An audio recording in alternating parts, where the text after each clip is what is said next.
Good morning, everyone. One of your classmates had a question about what to do with part 4 of your project. Like, what does this look like? Excuse me. I just want to back up and just help you reframe this last piece of the project. So, excuse me, at this point, you have completed part 1. And part 1 has your background. That's the first part of your paper that says, here's the nurse sensitive indicator, and here's the data that shows this is a really big problem. It's also the part of your paper that you introduced your PICO question. And your PICO question was clearly explained. You had one very clear population.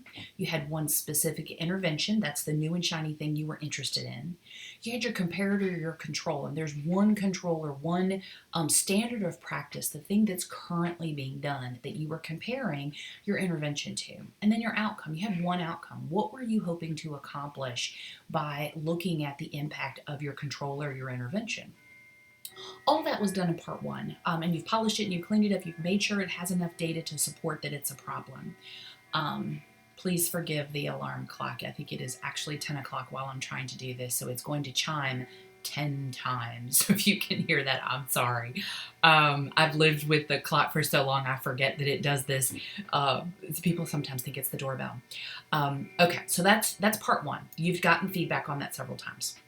The next thing you did was your annotated bibliography, and you used that chunk of information of 10 really good research articles that had all the required elements of research, and you used those to analyze your intervention and compare it to your control or your comparator. The part that you submitted and you've been given feedback for was the analysis of that. You chunked your articles in common themes. You looked at how these handful of articles were similar and maybe this one or two were different and they said something different. You made clear that you understood what the current process is with your comparator and how it relates to your intervention. At this point, you should have had a couple of articles for part 1, so 1 to 2 would have been okay. This part you had to have at least 10. So you should be at about a dozen references in your reference page or in your reference list. In the last part, in your analysis, you also discussed the limitations of articles. And again, the articles of the articles that you use to do your analysis with were all research articles. So by design, a good research article is going to talk about, we did this and we implemented it in this way. We came away with this outcome. We found this, but these may have limited our findings. So maybe the sample size was small. Maybe they only used one population. Maybe they used a convenient sample, so they didn't really have a representative sample of who was involved with their population. All that creates bias. The other thing to look at is the author's relationship with the subjects or with the funding source. All of that should be listed in the limitation section of your articles. Sometimes it isn't in its own section if that's not required from the publishing journal. Sometimes it's embedded in the discussion, so you've got to go back and look for it. I don't expect you to do every single article's limitations. What I expect you to do is give me a synopsis of where your problem areas were. Did you pick several articles that had this problem? And if you had small sample size in a couple articles, say, there was a small sample size in 2 of these articles, and then do a combined in-text citation that says, hey, these were problem areas. That's all you needed to do. So if that was missing from your last version of your paper, be sure to include it in this final draft.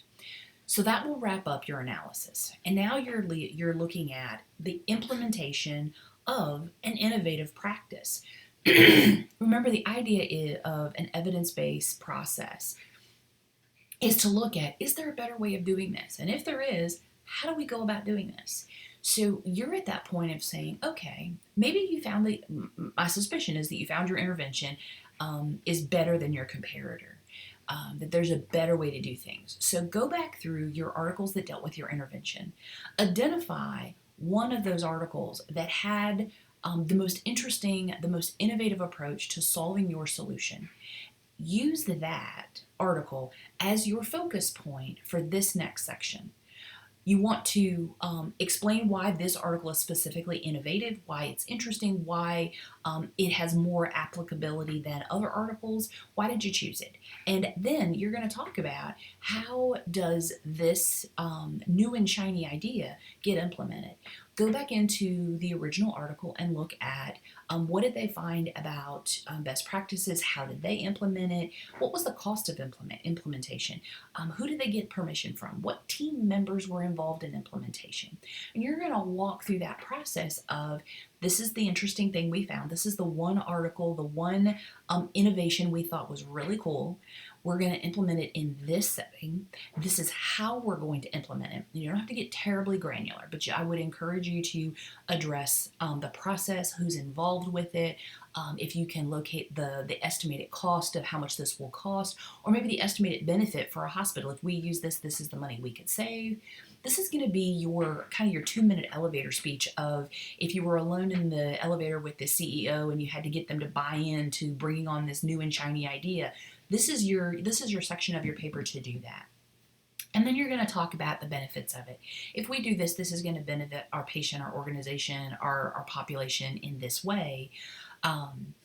And then you're going to talk, and when you think about benefits, I'm going to encourage you to connect that with the outcomes. So your PICO had an outcome. Maybe it was fewer patient days, maybe it was decreased cost of care, whatever that was. Go back to your outcome and say, if we do this, this benefits our patients in this way, and relate it back to your outcome of your PICO. That's how this process works in this last step. This section, you're going to use 2 to 3 new references. That's where that 15 total comes from.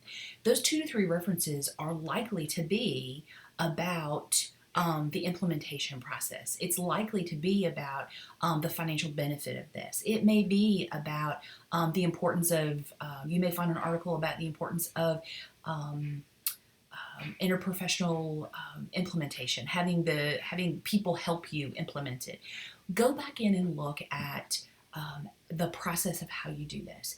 This is a part of your section that if you wanted to use something that wasn't a research article, this would be an okay section. Think about this as kind of your discussion section of your paper. It's okay to use textbooks. It's okay to go in and use fact sheets or publications that are done by professional organizations. You don't want to get into opinions and grade material that much here. You want to try to keep with a professional source as much as possible. Government websites are great for data. So this is where you're going to add those handful of implementation references, things that you look at so that you understand how the implementation process works. After you tie this up, this is the end of your paper. So you're going to go back through and you're going to read it from top to bottom. Do you have all those elements that I just said? Do you have a really good background with lots of good data, lots of evidence to explain your PICO? Did you explain your PICO well? What's your analysis look like? Is it thorough? Does it look at all of your articles? Are they all included? Have you addressed the limitations of the articles that you have chosen to include in your analysis? And then the innovation and the implementation of that innovative idea. Did you pick that new and shiny idea, the one article that was just really cool, and did you do a thorough analysis of that? Did you explain the benefits of how that's going to improve the outcomes of your patient population? Did you give a general overview of how you would implement this and in what healthcare setting or what environment you would implement it? And did you give some data that says if we implement it, this is the likely potential benefit to our patients, to our organization, to the cost of healthcare, whatever your outcomes are? And then did you go back in and make sure that you've used APA appropriately? Do you have a title page that has the running heads and the page numbers properly aligned? Does your second page have an abstract? Is the abstract properly formatted with a level 1 heading and are keywords included in the proper format? Page 3 is going to be where you start your content to wrap up your paper. That's where your level heading 1 is going to be, that starts with the title of your paper again, and you're going to get into your background. You're going to weave level 1 and level 2 headings throughout the rest of your paper until you get to your reference page. And then your reference page is going to have your references using APA formatting. Go back through and make sure that you're applying the feedback. If I've said, hey, you've got your volume, issue, and page format all turned around, go back into Purdue OWL, go back into your APA source and figure out, okay, this is where it's supposed to look, and then thread that through all of your references. Other hotspots for APA. Did you define all of your abbreviations the first time you used it? Did you use proper format for in-text citations for 1 to 2 authors, and then know that it looks different when you look at authors between 3 to 5 authors, that looks different, and then when you move to 6 authors, that looks different? All of those things should be embedded and included into this final version of your paper. Once you get all this done, this is going to be the foundation for your poster, and we're going to talk about that next week.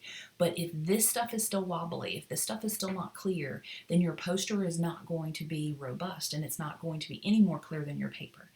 I realize that feeling like, okay, I keep rewriting this paper. This should not, this shouldn't be taking this long. This shouldn't be this hard. Yes, it should. If you are doing this process well, every time you go in, you're revising and improving. That is what evidence-based practice looks like. It looks like we're always tweaking, we're always improving our understanding. It's also what professional writing looks like, and that is a required expectation for you guys as a graduate element of being a professional communicator. It's one of our core qualities.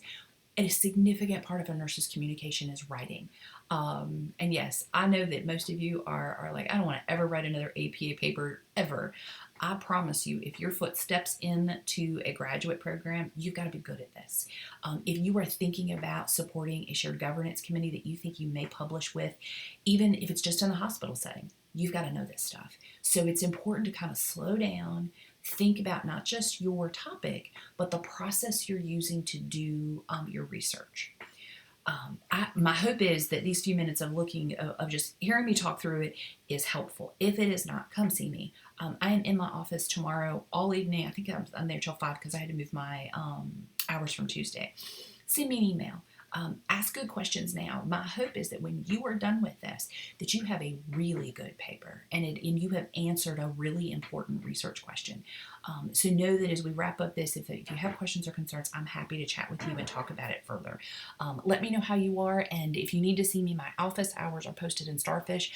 Grab an appointment and just put a comment so that I know that the group is coming so that I can plan accordingly. If you're coming as a group, take 30 minutes, not 15, so I can block time appropriately.